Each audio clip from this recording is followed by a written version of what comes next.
আল্লাহ রাব্বুল আলামিন জানিয়ে দিয়েছেন, ইয়া আইয়ুহাল্লাযীনা আমানু তুবু ইলাল্লাহ তুবু ইলাল্লাহি তাওবাতান নাসুহা। আল্লাহ রাব্বুল আলামিন বলেছে, বান্দা, কোন বেঈমান, কোন কাফের, কোন মুশরিক, কোন ইহুদিকে আল্লাহ রাব্বুল আলামিন ডাক দেয়নি। আল্লাহ রাব্বুল আলামিন ডাক দিয়েছেন ইমানদারদেরকে।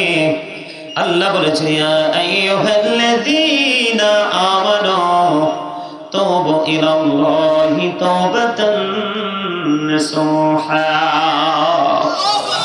আল্লাহ রাব্বুল আলামিন বলে দিয়েছেন, হে বান্দারগণ, তোমরা আল্লাহর কাছে খাস নিয়তে তওবা করো। কি করো? যেই তওবায় তোমাকে আল্লাহ পর্যন্ত পৌঁছে দিবে, যেই তওবা তোমার অন্তরে ভয় সৃষ্টি করে দিবে, যেই তওবা তোমার অন্তরে জান্নাতে যাওয়ার স্বপ্ন জুগিয়ে দিবে, যেই তওবা মালিকের প্রিয় হওয়ার মতো মানসিকতা তৈরি করে দিবে। কারণ এই তওবা তো আমার নবীও যদি মাসুম ছিল গো, আমার নবী তারপরেও তওবা করেছেন। আর ওই তওবার মানি ছিল উম্মতকে তওবা শিখানো। জোরে জোরে বলুন না সুবহানাল্লাহ। একটু জিকির করবেন নি?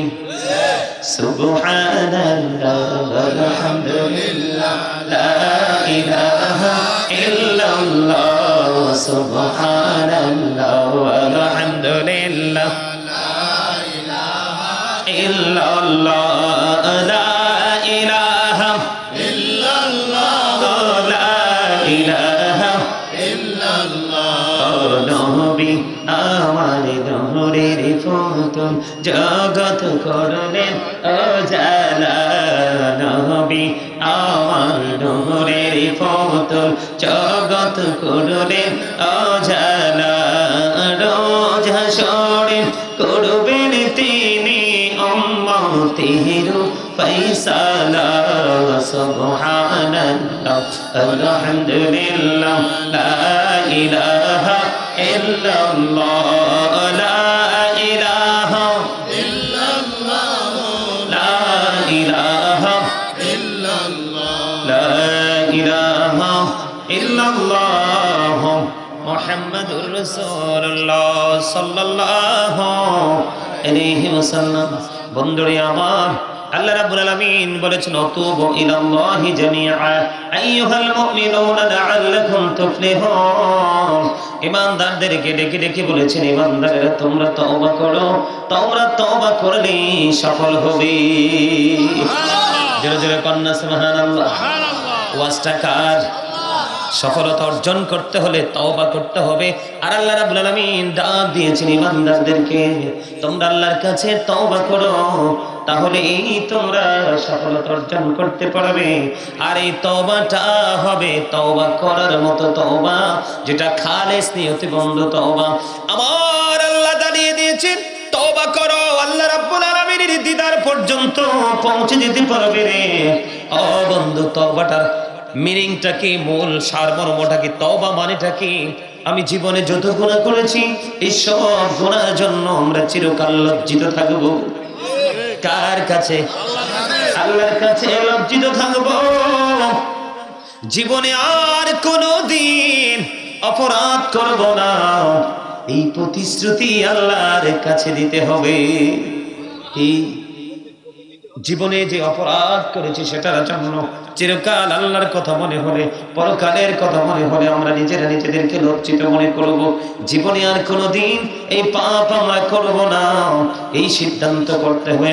ওই যে আমার ভাই জাকির হোসেন একটু আগেই বলে গেছে, সৎ সম্পর্কে জঘন্য থেকে জঘন্যতর কথাগুলো বন্ধু, সৎকর অত্যন্ত ভয়ঙ্কর। আমি এই জন্য আপনাদেরকে বলছি, আমার দিকে তাকান।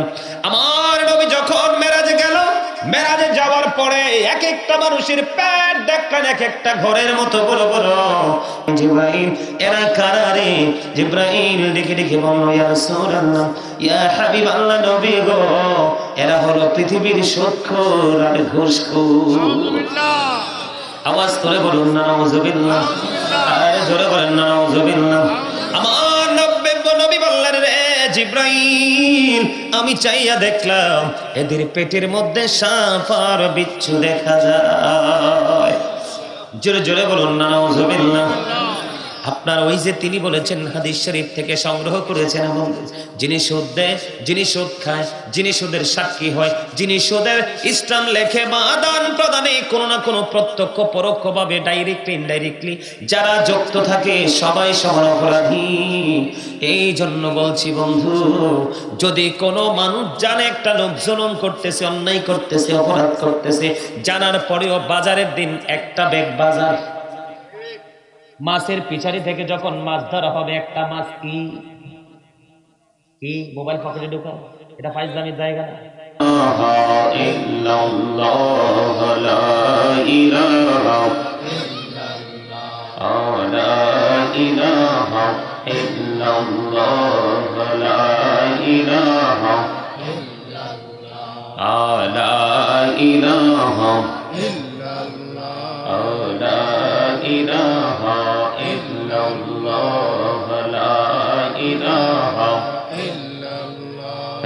কত সুন্দরী মদিনা, কেমনে যাব জানি না। কত সুন্দর মদিনা, কেমনে যাব জানি না। রে দয়া করো দয়াল আল্লাহ, দয়া করো দয়াল আল্লাহ, নসিব করো মদিনা। লা ইলাহা ইল্লাল্লাহ, লা ইলাহা ইল্লাল্লাহ। বুড়া দেখে বাইরে না একদম চলে গেল। লা ইলাহা ইল্লাল্লাহ, লা ইলাহা। এই সাজাতে জান্নাতে বানাইলো, মনের মতো সাজাইলো। রে একটি কদম রাখার আগে একটি কদম আজরাইল ধরে পাঠাইলো। লা ইলাহা ইল্লাল্লাহ, লা ইলাহা, লা ইলাহা ইল্লাল্লাহ মুহাম্মাদুর রাসূলুল্লাহ সাল্লাল্লাহু আলাইহি ওয়াসাল্লাম। আল্লাহু আকবার, আল্লাহু আকবার, আল্লাহু আকবার, আল্লাহু আকবার, আল্লাহু আকবার, আল্লাহু আকবার। ইন্নামিতে এতো মধু, এই নামেতে এতো মধু, জাহানিনি তো আগে তো জাহানিনি তো আগে। যতই যাবি নামটি তোমার, যতই যাবি নামটি তোমার, তুই মধুর লাগে দয়া, তুই মধুর লাগে। আল্লাহ আল্লাহ আল্লাহ আল্লাহ আল্লাহ আল্লাহ আল্লাহ আল্লাহ আল্লাহ আল্লাহ। তিমিরালা তোরে গো নবী মেহরাজে যাইয়া, তিমিরালা তোরে গো নবী মেহরাজে যাইয়া। দয়াল প্রভু দিলের মেরাজ, দয়াল প্রভু দিলের মেরাজ, মুমিনের লাগিয়া। আল্লাহ আল্লাহ আল্লাহ আল্লাহ আল্লাহ আল্লাহ আল্লাহ আল্লাহ আল্লাহ আল্লাহ আল্লাহ আল্লাহ।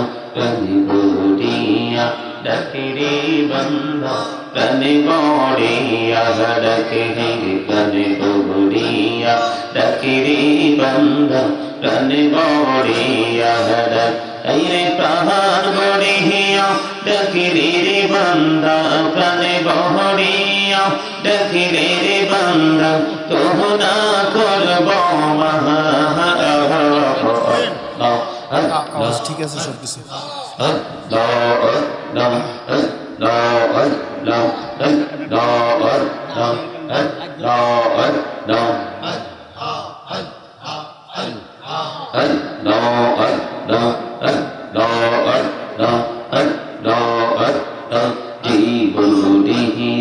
করছিরে গৌনা জীবন গড়িয়া করছিরে গৌনা কহমা করি দাও রে দয়া কহমা করে দাও এই রে গৌনা গলে ক্ষমা করিয়া গৌনা গলে ক্ষমা করিয়া কবুল করে নাও রে দয়া কবুল করে নাও আল্লাহ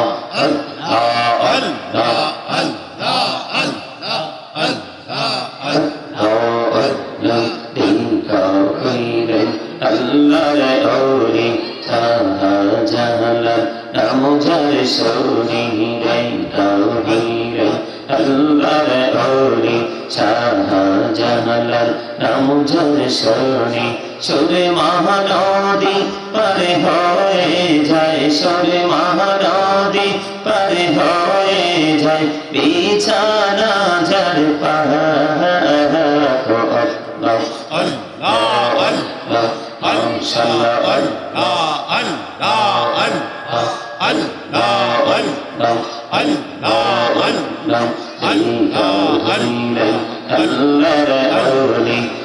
Solo Ahajam, Namujar Shoni, Gaikau Haile, Allah Auli, Solo Ahajam, Namujar Shoni, Beherayate, Aloi Barlo, Beherayate, Aloi Barlo, Paki Bhomi Bagiraha,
উপস্থিত সম্মানিত উলামায়ে কেরাম, দাড়ি পাকা আমার মুরব্বী বাবারা, যুবক ভাইরা, বিশেষ করে আজকে যারা পবিত্র ঈদ মিলাদুন নবী সাল্লাল্লাহু আলাইহি সাল্লাম উদযাপন উপলক্ষে পেট্টা দক্ষিণ পূর্ব পাড়া আল আকসা মসজিদ ও আহলে সুন্নাত ওয়াল জামাতের উদ্যোগে আজিমুস শান ওয়াজ দোয়ার মাহফিলের আয়োজন করেছেন।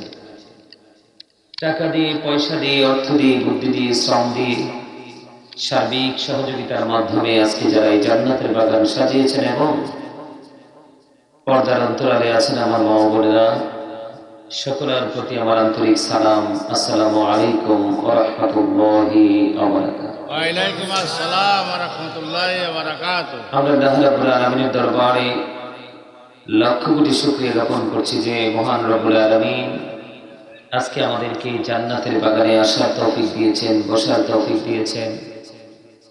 আল্লাহর হাবিবের শানে কয়েক মর্তবা দরুদ সালাম, আল্লাহর জিকির করার তৌফিক আল্লাহ আমাদেরকে দিয়েছেন। শিশুপ্রিয়তার সকলে বলুন আলহামদুলিল্লাহ, আলহামদুলিল্লাহ। আর জোরে বলেন না আলহামদুলিল্লাহ, আলহামদুলিল্লাহ। আল্লাহর কাছে যদি আপনি সারা জীবন নষ্ট করে বলে দিয়েছেন 30 পারা সূরা ইনফিতরের মধ্যে ফি আই সূরাতিন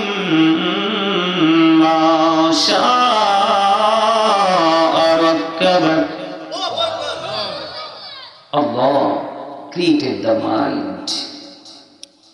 আল্লাহ বলেছেন আল্লাহর ইচ্ছে মতো করে মন মতো করে আমাদেরকে গঠন করেছেন। কাকে? মানুষকে। কাকে? ওয়াসকার আল্লাহ। সূরা 3 এ আল্লাহ কি বলেছেন? লাকাদ খালাকনাল ইনসানা ফি আহসানি তাকওয়িম। আল্লাহু আকবার। এখানে আল্লাহ বলেছেন মানুষকে সুন্দর করে সৃষ্টি করেছেন। কি করে? ওয়াসকার আল্লাহ। আর জোরে আল্লাহ। কার? আল্লাহ। আবার আল্লাহই বলেছেন ইন্না বাতাশা রাব্বিকা লাশাদীদ। আল্লাহই সুন্দর করে সৃষ্টি করেছেন। গঠন প্রণালী অত্যন্ত সুন্দর, মাথা থেকে পা পর্যন্ত যে গঠন প্রণালী অত্যন্ত সুন্দর, এটাও আল্লাহই বলেছেন। কে বলেছেন? আরে জোরে আরে জোরে বলেন না। আল্লাহ। আল্লাহ নাম নিতেও কষ্ট হয় না। বাপ রে বাপ। আপনাদের এই গ্রামে কি মানুষ কম? বাংলাদেশে আর কিছু থাকুক বা না থাকুক মানুষের কিন্তু অভাব নাই। অভাব কিন্তু মসজিদ মাদ্রাসা দিনের পবিত্র কাজের ক্ষেত্রে কিন্তু যথেষ্ট অভাব দেখা যায়। যায় কি যায় না? না না ভাই লাগবে না, কথা বলেন। অভাব কি আসলে দেখা যায় না? আপনারা কি কথা শোনেন আমার? অবশ্যই। তা কথা বলেন না কেন? এই আপনারা কি আলোচনা শোনার জন্য আসছেন? আমি হয়তো নতুন, ওনাকে আপনারা চিনেন? আপনাদের কাছের মানুষ। ওনারা জিজ্ঞেস করেন তো আপনাদের বসাটা সুন্দর লাগেনি, জিজ্ঞেস করেন। জিজ্ঞেস করেন। গোলগালই আসে। আপনারা সবাই সামনের দিকে আসেন, পিছনটা পুরোটা খালি থাক। আসেন সবাই, আসেন সবাই আসেন। একবারে মৌমাছি যেভাবে মৌচাকে বসে জাগ বেঁধে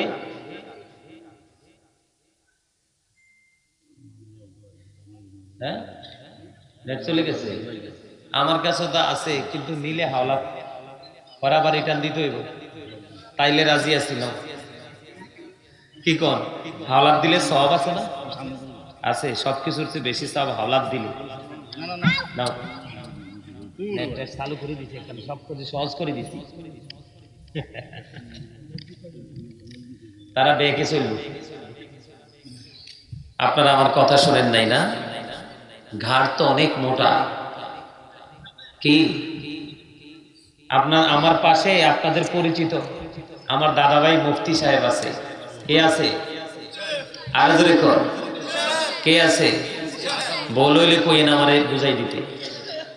আল্লাহ কয় পৃথিবীতে হাজার হাজার কোটি টাকার মালিক থাকো, আল্লাহ এদের ঘাড় মোটা বলে নাই, মোটা বলছে আলেমদের ঘাড়। কার? এটা দুনিয়াতেও কি, দুনিয়াতেও আখিরাতেও। শুধু মোটা নেই, শুধু মোটা নেই। আল্লাহ বলছে ইন্নামা ইয়াখশাল্লাহা মিন ইবাদিহিল উলামা। আল্লাহ বলতেছে পৃথিবীতে যে বান্দা পাঠাইছি এই বান্দার মধ্যে এর তোর মাইকে তো ডিস্টার্ব কেন? রে বলছি যে তুমি মাইক ভালো রাখো, আমার সাউন্ড ভালো দিবা, আমি আলোচনা ভালো উপহার দিব। আমি যেখানে যাই আমি কিন্তু কারো বাড়িতে গেলে এক গ্লাস পানিও খাই না। আমি প্রোগ্রাম রাখার সময় বলি আমার ভালো মাইক সার্ভিস দিবা, আর কিচ্ছু তোমাদের কাছে আমার চাওয়ার নাই। কথা কি আমার বুঝেন? যেটা বলতে চেয়েছি আমার কথা শুনে নেই। এখন শুধু আমার দিকে সবার মনোযোগ থাকবে। কার দিকে? কোন দিকে? বক্তার দিকে। আর কিছু কন্ডিশন মানতে হবে। কন্ডিশনের মধ্যে প্রথম ফার্স্ট কন্ডিশন হলো স্টপ ইউর মাউথ এভরিবডি। সকলের জবানকে বন্ধ রাখতে হবে। সেকেন্ড কন্ডিশন হলো you listening my lecture very attentively. মন দিয়ে কথা শুনতে হবে। থার্ড কন্ডিশন হলো ভালো না লাগলে go to your seat, out of sight. বাসায় কোথায়? আর জোরে। আল্লাহ কি দিছে বসে বসে পান খাইতে, দোকানে বসে বসে চা খাইতে, বিয়ের বাড়িতে গিয়ে সুস্বাদু খাবার খাইতে? এই রাস্তাঘাটে দোকানপাটে সমনিতে বসে বসে অগ্রহণযোগ্য অপ্রাসঙ্গিক ইসলাম বিরোধী কথা বলার জন্য কি জন্য দিছে? আল্লাহ বলতেছে আল্লাহ বলে remember me then I will remember you, তোমরা আমাকে স্মরণ করো আমি তোমাদেরকে স্মরণ করব।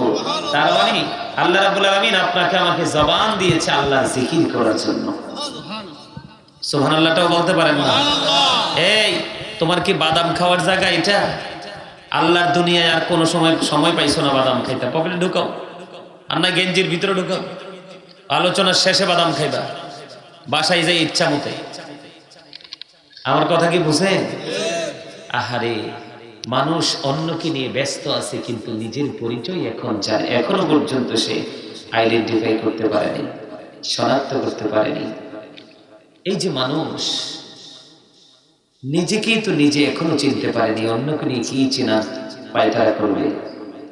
সম্মানিত উপস্থিতি, আপনি আমি আমাদের বডিটা তো জাস্ট একটা ফর্মালিটি, বডিটার কিন্তু দুই আনার দামও নাই। যখন এই দেহ থেকে পাখিটা আলাদা হয়ে যাবে, আত্মাটা বের হয়ে যাবে, তখন কিন্তু I will dead, you are dead. আপনি আমি আমরা সবাই মৃত, নামের আগে যুক্ত হবে মরব। কি কথা বলতে হবে? আর জোরে আল্লাহ কিপটা মানুষ দেখতেই পারে না। আল্লাহ রাসূলের প্রেমে পড়ে এখানে আমরা কথা বলবো, যার জবান বন্ধ এইটাই কিপটা। কি এইটাই কিপটা, এটা আল্লাহ দেখতেই পারে না। যদি বলেন যে না হুজুর আমরা তো কিপটা না, তাইলে কি বলবো? প্রাউড ফিল করে, অহংকার করে। আল্লাহ তো অহংকারীদেরকে দেখতেই পারে না। আল্লাহ ডাজন্ট লাইক দ্য প্রাউড। ইন্নাহু লা ইউহিব্বুল মুস্তাকবিরিন।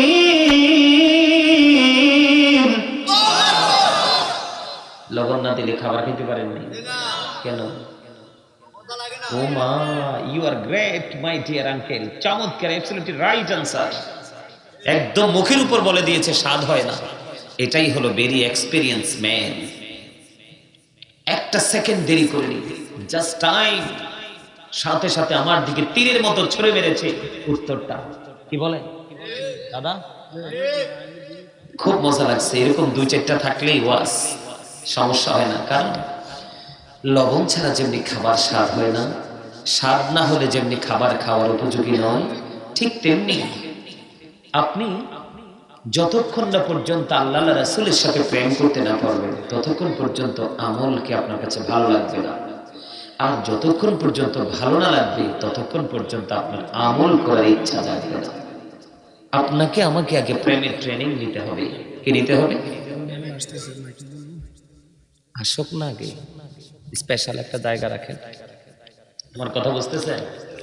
আজকে আমাদের মাঝে আজকের মাহফিলের যিনি প্রধান মেহমান, জনাব মোহাম্মদ শওকত সাহেব, বিশিষ্ট সমাজ সেবক ও দানবীর পেড্ডা। মারহাবা বলো। আরে আরে জোরে। প্রধান মেহমান কে? ওই যে কালো পাঞ্জাবি, হ্যাঁ প্রধান মেহমান। দেখতেও প্রধান মেহমানের মতোই লাগে, ঠিক না? ওয়ালাইকুম আসসালাম বলেন। হ্যাঁ, ওই কি জানি বলে, কিভাবে বলবো? সম্মানিত উপস্থিতি, আমি ওনাদের কি বলতে চাই, আমি আমার মূল আলোচনায় ঢুকতে চাই। তো যেটা বলতে চেয়েছিলাম, লবণ ছাড়া কি হয় না? স্বাদ না হইলে কি হয় না? মজা লাগে না। মজা না লাগলে খাওয়া যায় না। ঠিক তেমনি আপনাকে আমাকে আগে আল্লাহ রাসূলের সাথে প্রেম করতে হবে। প্রেম করার পরেই আপনার হৃদয়ে স্বপ্ন আসবে, যার সাথে প্রেম করেছি তাকে কিভাবে খুঁজে পাওয়া যায়। তার তালাশ যখন আপনার হৃদয়ে আসবে, তাকে খুঁজে পাওয়ার জন্য, সন্ধান করার জন্য, সেই মানসিকতা যখন আপনার আমার মাঝে চলে আসবে, তখনই কিন্তু আপনি পাগল হয়ে যাবেন তাকে পাওয়ার জন্য। কি করার জন্য? পাওয়ার জন্য। পাগল হলে আল্লাহ রাব্বুল আলামিন আপনাকে, যিনি পাগল হবে ওনাকে একটা রাস্তা তিনি দেখিয়ে দিবে। কয়টা রাস্তা? কয়টা? একটা রাস্তা দেখিয়ে দিবে। সেই রাস্তাটা কি বলবো? আল্লাহ বলেছেন সেই রাস্তাটা একেবারে সহজ।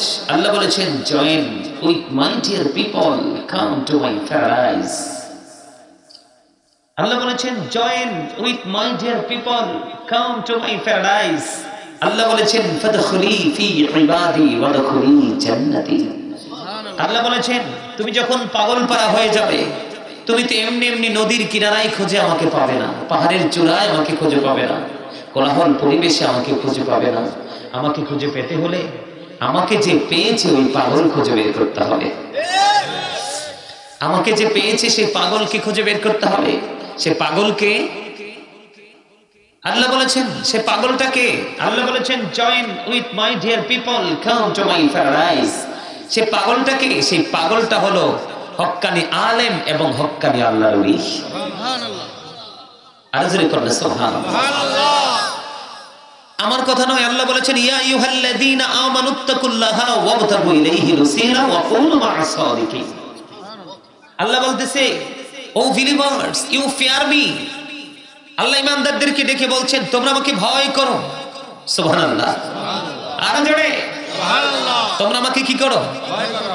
এবং আমাকে পাওয়ার জন্য তোমরা ওসিলা খোঁজো, মিডিয়া মাধ্যম খুঁজে বের করো। কি করো? উসিলা খোঁজো। উসিলাটা কি?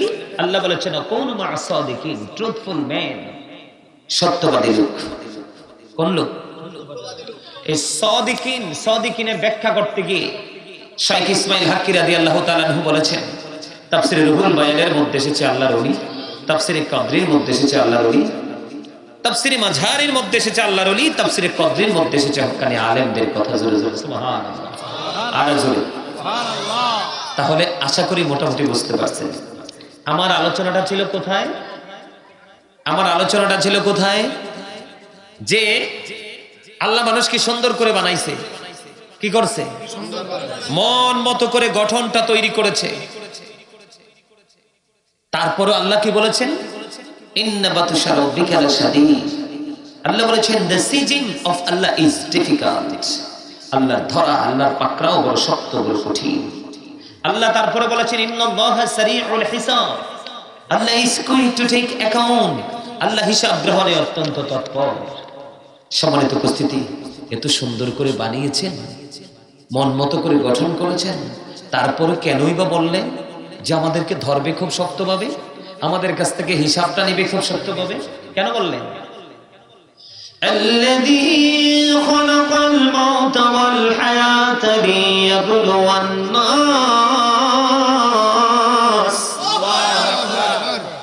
যিনি জীবন দিয়েছেন তিনি মৃত্যু দিয়েছেন, এর মধ্যে পার্থক্য একটাই, আল্লাহ রাব্বুল আলামিন জীবন এবং মৃত্যু দুটো দিয়ে আমাদেরকে পরীক্ষা করেছেন। আজকের এই মাহফিল এই প্যান্ডাগ্রামের জন্য পরীক্ষা। এটা কি পরীক্ষা? আর জোরে বলেন পরীক্ষা। আর জোরে পরীক্ষা। কিসের তো গেটা? এই মাহফিলের সীমানা ছেড়ে কথা বলো। বসো, তোমরা বসে যাও। দুপাশে কিন্তু আওয়াজ দিচ্ছে। এই ভাইরা তোমরা এদেরকে একটু যাইতে বলো, বাড়িতে যাইতে বলো, বাড়িতে যে খেলাধুলা করতে বলো। ওই পাশেও আছে, এই পাশেও আছে, ওদেরকে বলেন এদিকেও কথা বলে, ওইদিকেও কথা বলে, ওদেরকে বলেন বাড়ি যাই কথা বলতে। আমার কথা কি আপনারা বুঝেন? আরো জোরে বলেন বুঝতেছেন? আল্লাহ জীবন দিয়েছেন, মৃত্যু দিয়েছেন মানুষকে পরীক্ষা করার জন্য। আর পরীক্ষার রেজাল্টটা হবে কোথায়? কবর থেকে পুরো জীবন, যেটাকে বলা হয় ফিউচার, বর্জক। ওখানে কি হবে? হিসাব নিকাশ হবে। আপনি যদি প্রেমে পড়েন, যার সাথে প্রেম করেছেন তাকে খোঁজার জন্য প্রেমিক পেয়ে যান। আল্লাহ বলেছেন তোমরা যখন আসবে কবরে, তোমাদের জন্য কবর হবে জান্নাত। কি হবে? তোমাদের জন্য কবর হবে জান্নাত। কবর হবে জান্নাত।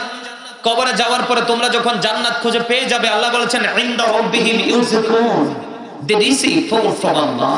আল্লাহ তাদের জন্য জান্নাত থেকে খাবার পাঠিয়ে দিবে, আর দে রিসিভ ফুড ফ্রম আল্লাহ, জান্নাতের আল্লাহর কাছ থেকে খাবারটা রিসিভ করে ভক্ষণ করবে। সুবহানাল্লাহ। আরে জোরে বলুন না সুবহানাল্লাহ। আরেকটু মহব্বতে সুবহানাল্লাহ। মানুষ বাড়ি নিয়ে, গাড়ি নিয়ে, টাকা নিয়ে, পয়সা নিয়ে কত অহংকার করে না?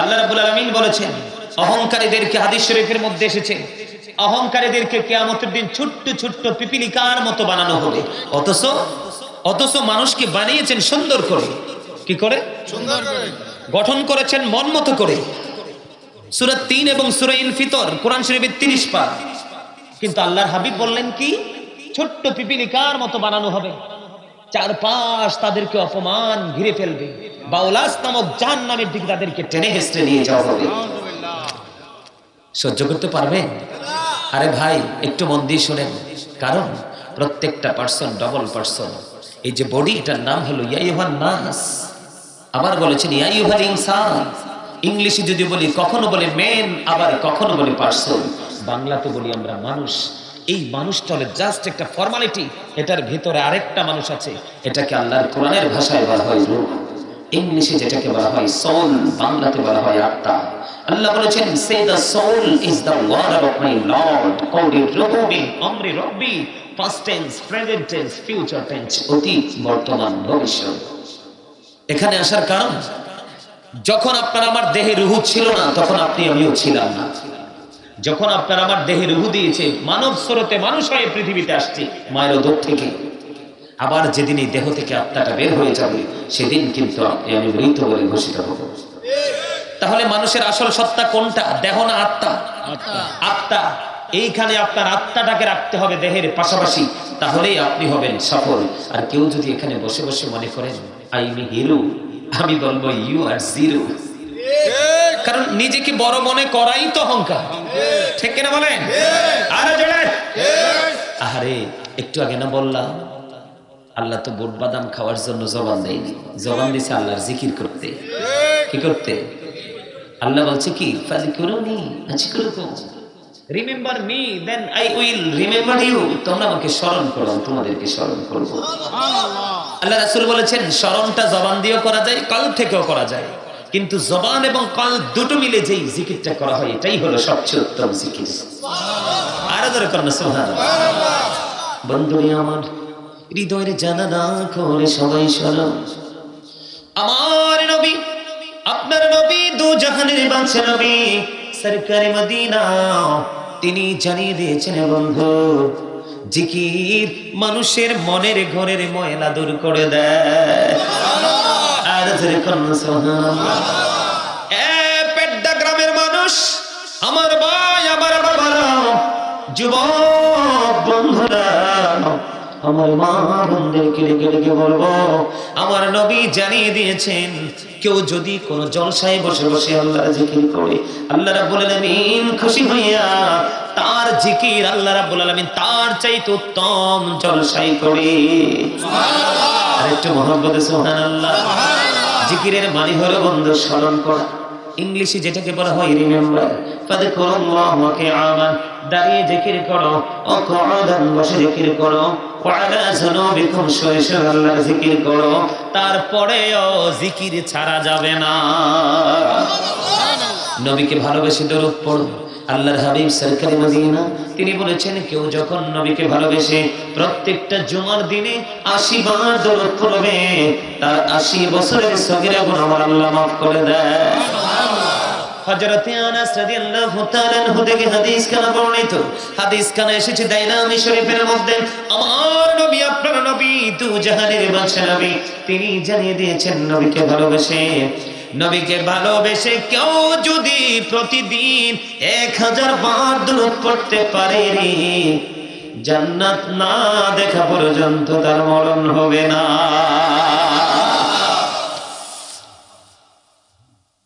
কি প্রেমের খবর ঠিক কিনা আর জোরে অন্তরে ধুলা লাগে না কার অন্তরে প্রেমিকের অন্তরে যার সিনায় আছে প্রেম ঠিক কিনা বলেন আমি আজকে আপনাদেরকে আসলে এই দিকে আসি নাই আমার কখনোই কিন্তু আজকে আইসা মাহফিল দেখে তো আমার কাছে মনে হয় এলাকার মানুষ একেবারেই গরিব টাকার দিক দিয়ে না মনের দিক দিয়ে কি ভুল কইছি the rich are not always happy ধনীরা সব সময় সুখী না যেটা দুনিয়ার ধনী কি আল্লাহ রাসূল বলেছেন আল গিনা গিনান নাফস, প্রকৃত ধনী হলো আত্মার ধনী, এটা অলওয়েজ হ্যাপি। যদিও the poor are born to suffer, গরিবরা জন্মগ্রহণ করেছে দুঃখ ভোগের জন্য, বড়লোক দ্বারা, পৃথিবীর ধনীদের দ্বারা গরিবরা নির্যাতিত হয়, কিন্তু আসলে মূলত আদতেই গরিবদের জন্যই নিয়ামত বরাদ্দ। আল্লাহ রাসূল সর্বপ্রথমই তাদেরকে নিয়েই সাথে জান্নাতে ঢুকবে। আর জোরে মহব্বতে। আমি আজকের আলোচনার শিরোনাম যেটা করেছি সেই শিরোনাম অনুযায়ী কিন্তু আমি আলোচনা করিনি। আমি হেডলাইন দিয়েছি ইয়া আইয়ুহাল্লাযীনা আমানু কু আনফুসাকুম ওয়া আহলিকুম নারা। আল্লাহ বলেছেন, O believers, save yourself and your families from the fire. Allah বলেছেন ঈমানদারদেরকে ডেকে ডেকে তুমি জাহান্নাম থেকে বাঁচো এবং তোমার পরিবারকে জাহান্নাম থেকে বাঁচাও। সুবহানাল্লাহ। কে বলেছেন? আল্লাহ। আর জোরে আল্লাহ। তুমিও বাঁচো, তোমার পরিবারকেও বাঁচাও। আলহামদুলিল্লাহ বলেন। আলহামদুলিল্লাহ। বাঁচতে হলে, বাঁচাতে হলে সত্য জানতে হবে, সত্য উপদেশ দিতে হবে, সত্যের সন্ধান করতে হবে। ঠিক না? ঠিক। আরো জোরে মহব্বতে। এখন আমার আগে যিনি আলোচনা করেছেন আমার ভাই পীর মুফতি মোহাম্মদ জাকির হুসাইন আল কাদেরী মাদ্দাজিল্লাহুল আলী, উনি আপনার কাঠালিয়া আলতাফিয়া দরবার শরীফ লাকসাম কুমিল্লা, উনি অত্যন্ত চমৎকার আলোচনা করেছেন।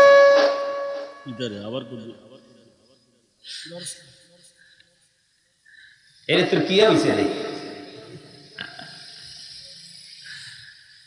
আমার কথা কি বুঝতেছে? বর্তমান সমাজে, আরে এতক্ষণ তো মাইকটা ভালোই আছে। বর্তমান সমাজে, ঠিক আছে, ওকে, বর্তমান সমাজে যেই ধরনের অন্যায় মানুষ করছে সেই পরিমাণ কিন্তু ক্ষমা আল্লাহর কাছে চায় না। চায়? আরে যারা বলেন চায়। আমি ছোট্ট করে আল্লাহর প্রিয় হওয়ার, আল্লাহকে সহজে রাজি করার যে সহজ একটা রাস্তা, এই রাস্তাটা নিয়ে ছোট্ট করে একটু আলোচনা করব। কি করব? ছোট্ট করে একটু আলোচনা করব, তারপরে আমি আমার মূল কর্মসূচির দিকে আজকে ধাবিত হব। কথা কি বুঝতে পারছেন? যাওয়ার সময় কিন্তু আমার ভাই জাকির হুসাইন কিন্তু আয়াতটা তেলাওয়াত করে গেছে, ইয়া আইয়ুহাল্লাযীনা আমানু তুবু ইলাল্লাহি তাওবাতান নাসুহা। ও, আমাদের আজকের প্রধান মেহমান কি চলে যাবে? আচ্ছা ঠিক আছে, চলে গেলে তো আর জোর করে আটকানো যায় না। হ্যাঁ, ও আচ্ছা আচ্ছা, না না না না, ওনার সমস্যা হইল, উনি চলে যাক, সমস্যা নেই। মনু, এই পকেটে ঢুকাও। আচ্ছা কক না, একটু শুনি আমিও কি কয়। এই পকেটে ঢুকাইয়ে রাখো, আমি যখন রাস্তায় ঢুকবো এই শুরুতে কইয়ে দিব। আরে ভাই ঠিক আছে, ঠিক আছে, আলহামদুলিল্লাহ, যান, দোয়া রইল আপনার জন্য। বিশাল বড় কাজ করছেন আপনি। যদি ঘরে থাকেন, ঘর থেকে ওয়াজের দিকে কান রাখেন। ও কুমিল্লা চলে যাবে, একটু পরে গেলে তো আমার সাথেই যাইতে পারতো। আরে আর গাড়ি দিয়ে তো যাইবো, আমারটার লোকে যাইতো আর কি কইতেছে। আপনাদেরকে হাসার জন্য কিছু কথা বলছি, আপনারা হাসতে পারেন না? একটু হাসেন। হাসলে হার্ট ভালো থাকে, হার্ট। আর হার্ট ভালো থাকলে মানুষ সুস্থ থাকে। কি থাকে? আর সব সময় ভাব নিয়ে থাকবেন না, হার্ট অ্যাটাক করে মারা যাবেন। কি সব সময় কি করা যাবে না? হ্যাঁ, ভাব নেওয়া যাবে না। ভাব যার মধ্যে আছে মনে করবেন অভাব তার মাঝেই আছে। দেখবেন যত ভাব তার মধ্যে আছে তত অভাব। কি এটা? এটা ওইতো নো, এটা ব্রেইনের সমস্যা। কি তাই কি ভুল কথা কইছি না? হ্যাঁ, মেমোরিতে সমস্যা হলে তো উল্টাপাল্টা কথা বের হয়, ঠিক না? তো এটা যন্ত্রের সমস্যা, এতে তো দোষ নাই। কি বন্ধুরা আমার, তোমরা যে এটা করতেছো এটাও তোমাদের একটা ইনকাম ও সওয়াব। কি কি হুজুর তোমরা এখানে কি রং ঢং করবা? এটা পকেটে ঢুকাও, ঢুকাও ঢুকা, জিন্স প্যান্টের পকেট শক্ত, ঢুকা বেটা।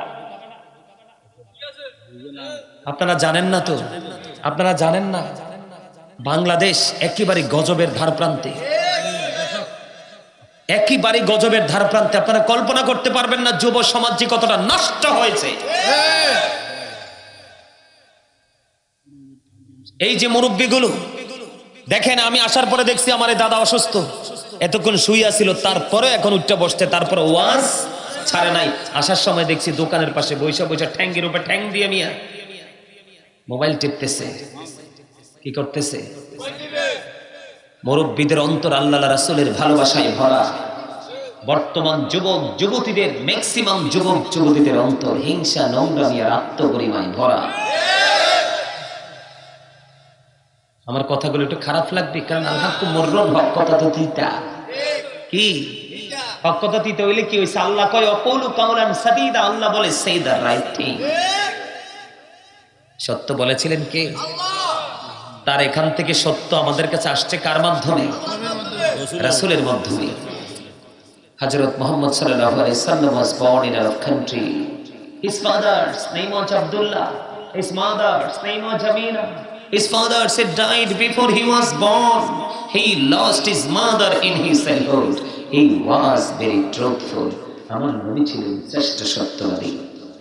আরে শুধু সত্যবাদী নি, আমেরিকার গবেষক মাইকেল এইচ হার্ট 100 জন প্রভাবশালীর তালিকা করেছেন। তিনি তালিকায় বলেছেন the 100 ranking of the most influential person in the history. 100 জন প্রভাবশালীর তালিকায় করার পরে তিনি সবচেয়ে সেরা চ্যাম্পিয়ন করেছেন আপনার আমার প্রাণের নবীকে। সুবহানাল্লাহ। ওয়া ইন্নাকা লাআলা খুলুকিন আযীম। You are good character. আমার নবী ছিলেন শ্রেষ্ঠ চরিত্রের, উত্তম চরিত্রের অধিকারী। সুবহানাল্লাহ। আর আমরা সেই নবীর উম্মত হই, আমরা হচ্ছে ইউ আর ক্যারেক্টারলেস, চরিত্রহীন। কথা বলেন না কেন? জিনা করলেই শুধু চরিত্রহীন নয়, জিনার বাইরে অসংখ্য চরিত্রহীন হওয়ার জন্য রাস্তা খোলা। সেই রাস্তায় অলরেডি মুসলমান ঢুকে গেছে।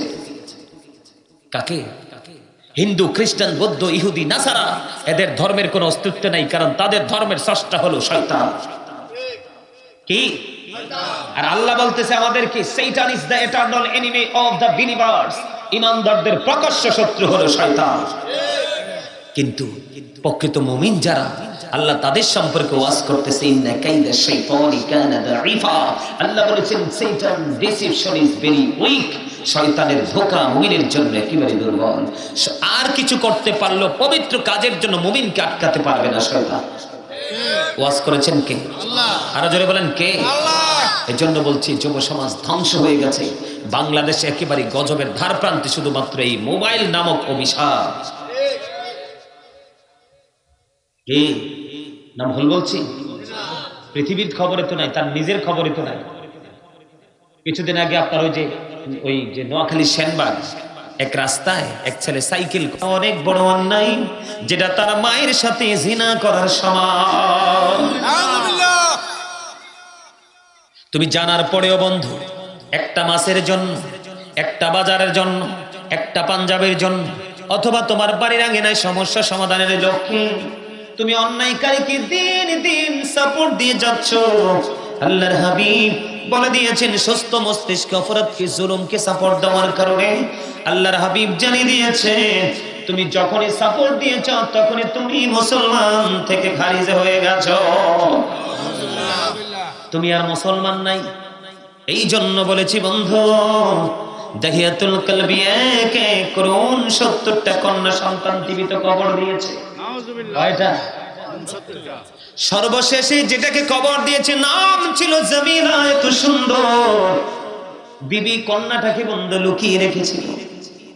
যখন মেয়েটা প্রাপ্ত হলো, সুন্দর ফুটফুটে চেহারা হলো, তখন বিবি মনে করেছে আমার স্বামী এই বাচ্চাটাকে দেখলে হয়তো বা তার মনের হিংস্রতা দূর হয়ে যাবে।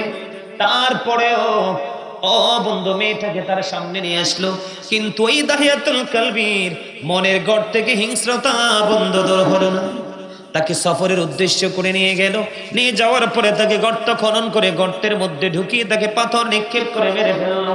মেয়েটা বারবার বলাচ্ছে, বাবা বাবা গো, জীবনে কোনো দিন তোমার সামনে বাবার পরিচয় নিয়ে আসবো না, ছেড়ে দাও না, আমাকে পৃথিবী থেকে বিদায় করে দিও না। পাষাণ হৃদয়ে গল্ল না, বন্ধু সুন্দর ফুটফুরি কন্যাটাকে পর্যন্ত হত্যা করে ফেললাম। হত্যা করার পরে বন্ধু তার হৃদয় রাজ্যে আল্লাহ রাসূলের ভয়, আল্লাহর ভয়ে বন্ধু প্রবেশ করলো। আমার নবী সরকারে মদিনা ইমামুল মুরসালিনের কাছে গেলেন ক্ষমা চাওয়ার জন্য। তখন আমার নবী বললেন, সত্যিকারে অর্থে যদি তুমি আল্লাহর কাছে ক্ষমা চাইতে পারো তাহলে আল্লাহ রাব্বুল আলামিন তোমাকে ক্ষমা করে দিবে। তবে তোমার শর্ত আছে, রাসূলের সাথে তোমাকে পুনরায় আবার কথা বলে সব কিছু সমাধান করে রাসূলের সাথে পড়ে নাও মধুর কালেমা। জোরে জোরে কন্যা সুবহানাল্লাহ। বন্ধুরে আমার মূল বিষয় আপনাদেরকে বোঝানোর বিষয় হলো, একটা একটা করে 69টা কন্যা সন্তান জীবিত কবর দেওয়ার পরেও তিনি ক্ষমা পেয়েছেন। বন্ধুরে আমার, জোহাইনা গোত্রের এক মহিলা, হাদিস শরীফের মধ্যে এসেছে, জোহাইনা গোত্রের এক মহিলা ব্যভিচারের মাধ্যমে বন্ধু সন্তান ধারণ করল। সন্তান ধারণ করার পরে তার বাবা মা নবীজির কাছে নিয়ে আসলো। নবীজির কাছে যখন নিয়ে আসলো, নবীজির কাছে নিয়ে আসার পরে বন্ধু নবীজি তাকে অর্ডার করলেন, তুমি তোমার কন্যাকে নিয়ে বাড়িতে চলে যাও। বাড়িতে চলে গেলেন, সুন্দর করে তাকে লালন পালন করতে থাকো, তার সেবা যত্ন করতে থাকো। বাচ্চা যখন প্রসব করবে, বাচ্চা প্রসব হওয়ার পরে আমার কাছে তাকে নিয়ে আসবে। লালন পালন করতে লাগলেন বন্ধু। লালন পালন করতে করতে বাচ্চা প্রসব হলো। আল্লাহর হাবিবের নির্দেশ অনুযায়ী আবার আল্লাহর হাবিবের কাছে নিয়ে আসলো। নিয়ে আসার পরে আল্লাহর হাবিব বললেন, তার কাপড় দিয়ে তার বডিটা বেঁধে ফেলো। তার বডিটা বাঁধা হলো, তার জন্য গর্ত খনন করা হলো, তাকে গর্তের মধ্যে ঢোকানো হলো। পাথর নিক্ষেপ করতে থাকো, পাথর তাকে বন্ধু নিক্ষেপ করা হলো। পাথর নিক্ষেপ করতে করতে করতে করতে মেয়েটা ইন্তেকাল করলো। জোরে জোরে বলেন না নাউজুবিল্লাহ। এবার বন্ধু ওয়ার্ডার কার? আল্লাহর হাবিবের, যে তাকে পাথর মারতে থাকো। পাথর মারতে মারতে মারতে মারতে মারতে মারতে বন্ধু মেয়েটা ইন্তেকাল করলো। সকল সাহাবায়ে কেরাম আশ্চর্য হয়ে গেল, চিন্তায় পড়ে গেল। আল্লাহর হাবিব সরকারে মদিনা, যাকে আল্লাহ রাব্বুল আলামিন রহমত হিসাবে পাঠিয়েছেন, সেই রহমত নবী অর্ডার করলেন, তাকে গর্তের মধ্যে ঢুকিয়ে তাকে পাথর নিক্ষেপ করে মারা হলো। কিন্তু সবাই চিন্তা করতেছে, ওই মেয়েটার জানাজা কে পড়াবে? চিন্তা আছে না নাই? মেয়েটার জানাজা কে পড়াবে? সে তো অত্যন্ত নোংরা কাজ করেছে, পাপ কাজ করেছে, যাকে নবীজির নির্দেশে পাথর নিক্ষেপ করে মারা হলো। বন্ধু পরক্ষণে দেখা যায় আপনার আমার প্রাণের নবী মহিলার জানাজার জন্য ইমাম হয়ে গেল। আর জোরে বলেন না সুবহানাল্লাহ। বন্ধু এই পেড্ডা গ্রামের আমার ভাই বাবারা, আমার মা বোনদেরকে ডেকে ডেকে বলছি গো, যুব বন্ধুদেরকে ডেকে ডেকে বলছি, হৃদয় খুলে শোনো, এটা হলো আমাদের জন্য, তোমাদের জন্য, সবার জন্য মোস্ট ইম্পর্টেন্ট একটা টিচিং। দাদা ভাই কি বলেন? দেখেন, আমার নবীজি অর্ডার করছে তাকে পাথর মারো যতক্ষণ পর্যন্ত মৃত্যুবরণ না করে। কিন্তু মৃত্যুবরণ করার পরে তারা জানাজার ইমাম হয়ে গেলেন আপনার আমার প্রাণের নবী। বন্ধু এখানে একটা জিনিস আমি আপনাদেরকে শেয়ার করতে চাই। আল্লাহর হাবিবকে একদিন এক ব্যক্তির জানাজার জন্য ডাকা হলো। আল্লাহর হাবিব বললেন, একটু খেয়াল করবেন কি বলতে চাই, সে কারো কাছে ঋণী আছে কিনা? তিনি বললেন 2টি দিরহাম মাত্র ঋণী আছে। কয়টি দিরহাম? আমার নবী বললেন 2টি দিরহাম তার কাছে একজন এখনো পর্যন্ত পাও না, আমি নবী তার জানাজা পড়াবো না। সুবহানাল্লাহ বলেন না কেন? কি করবো না? আমি নবী জানাজা পড়াবো না। বন্ধু সবাই চিন্তায় পড়ে গেল। হযরতে কাতাদা রাদিয়াল্লাহু তাআলা আনহু বললেন, ইয়া রাসূলুল্লাহ, ইয়া হাবিবাল্লাহ, নবী গো, আমি তার ঋণ পরিশোধের দায়িত্ব নিলাম। তারপরে আপনার আমার প্রাণের নবী ওই ব্যক্তির জানাজা পড়াতে রাজি হলো। এখানে নিয়ে আসার কারণ হলো বন্ধু, 2টি টাকা মাত্র এক ব্যক্তি তার কাছে পাবে, এই জন্য নবীজি জানাজা পড়াইতে রাজি হয়নি। আর ওইদিকে মেয়েটা ব্যভিচারের মাধ্যমে সন্তান ধারণ করলো এবং সন্তান প্রসব করলো। পাথর নিক্ষেপ করে গর্তের মধ্যে তাকে ঢুকিয়ে মারা হলো। তারপরেও কেন গো নবী স্বইচ্ছায় তার জানাজায় রাজি হয়ে যায়? চিন্তায় পড়ে গেল বন্ধু। নবীজি জানাজার কাজ সম্পূর্ণ করে ফেললেন। কেউ তো সাহস করে না, কেমন করে গো প্রাণের নবীকে প্রশ্ন করব। নবীকে প্রশ্ন করার মতো এত বড় দুঃসাহস কারোরই নেই। হযরত ওমর অত্যন্ত দূরদর্শী ছিলেন, অত্যন্ত সাহসী ছিলেন বন্ধু। হযরত ওমর সব কাজ সম্পূর্ণ করার পরে এবার হযরত ওমর প্রশ্ন করলো, নবী গো, ইয়া রাসূলুল্লাহ, ইয়া হাবিবাল্লাহ, নবী গো, জানতে বড় মনে চায়, আপনি অর্ডার করলেন তাকে মারার জন্য, আবার আপনি তার জানাজা পড়াইলেন। নবী গো, রহস্য কোথায় উদ্ঘাটন করতে হবে? এবার আমার নবী একটা ডাক দিয়ে বললেন, ওই মহিলাটা যেই তাকওয়া নিয়ে যেই তওবাটা করেছে, এই মহিলা এমন তওবা করেছে আল্লাহকে রাজি করার জন্য।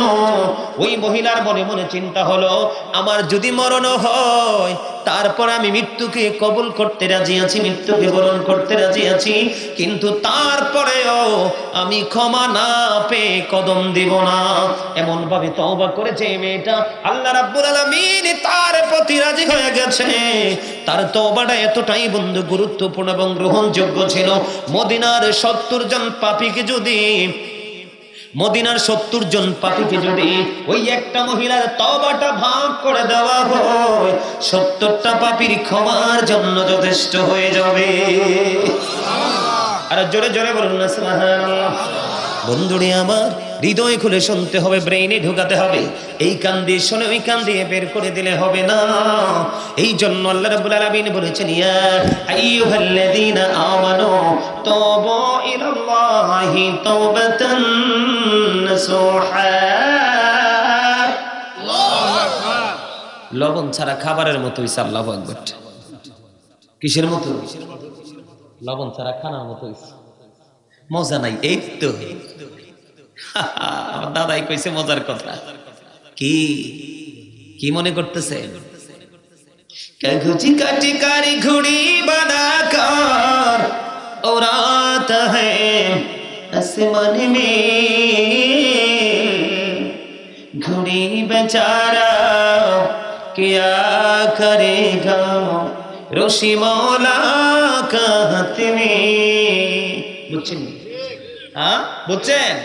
আপনার আমার দেহটা হলো কাগজের ঘুড়ির মতো, রুহুটা হলো রশির মতো। কিসের মতো? রুহুটা হলো কিসের মতো? আল্লাহ রাব্বুল আলামিন আজরাইল হলো নাটাই, আজরাইলকে অর্ডার করেছে, নাটাই নাটাইয়ের মধ্যে রশিটা লাগাইয়া টান দাও। বন্ধু, যেমনি করে কাগজটা কাইটা ঘুড়ির মধ্যে রশিটা লাগাইয়া মালিক ছেড়ে দে, ঘুড়ি মনের আনন্দে উঠতে থাকে। মালিকের যখন সময় হয়, মালিক নাটাই ধরে টানতে থাকে রে, ঘুড়ি মালিকের হাতে আসতে বাধ্য। ঠিক তুমি আমি আমরা সবাই বন্ধু ঠিক কাগজের ঘুড়ির মতো। আত্মাটা হলো রশির মতো, আজরাইল হলো নাটাইয়ের মতো। আজরাইল অর্ডার করতে দেরি, আল্লাহ রাব্বুল আলামিন তাৎক্ষণিকভাবে প্রাণ পাখি নিয়ে যেতে দেরি করবে না। এই জন্য আল্লাহ রাব্বুল আলামিন বলে দিয়েছেন, যখন তোমার কেউ ছিল না তখন ছিলাম আমি, এখন তোমার সব হয়েছে, পর হয়েছে আমি। যখন তোমার কেউ রবে না, রব শুধু আমি। আমার কাছে আসতে হবে, মনে রেখো তুমি। তোরা চাসনি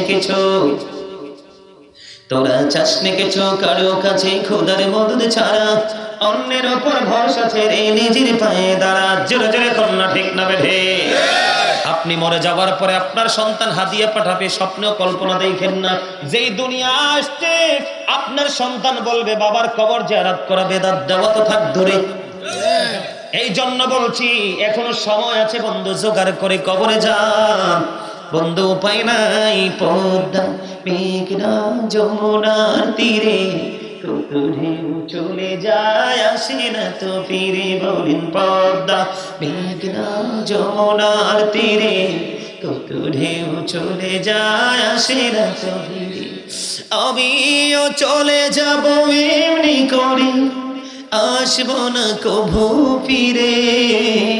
বলেন পদ্মা মেঘনা যমুনার তীরে কত ঢেউ চলে যায়, আসে না তো ফিরে। আমিও চলে যাব এমনি করে, বলেন আমিও চলে যাব এমনি করে, আসবো না কভু ফিরে। বলেন পদ্মা সবাই কত কেউ চলে যায় আসে না তো ফিরে। মারহাবা বলেন, ঠিক না বেঠি? আরে জোরে।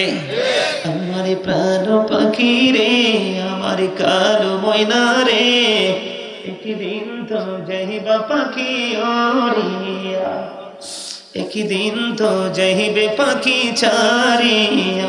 বলেন আমার প্রাণ পাখি রে, আমার কালো ময়না রে, আমার প্রাণ পাখি রে, একদিন তো যাইবা পাখি ছাড়িয়া, একদিন তো যাইবা পাখি ওড়িয়া। বড়ই পাতার গরম পানি গোসল করাইয়া আনি, সাদা কাপড় দিবে তোমায় পরাইয়া, সাদা কাপড় দিবে তোমায় পরাইয়া। আমার প্রাণ পাখি রে, আমার কালো ময়না রে,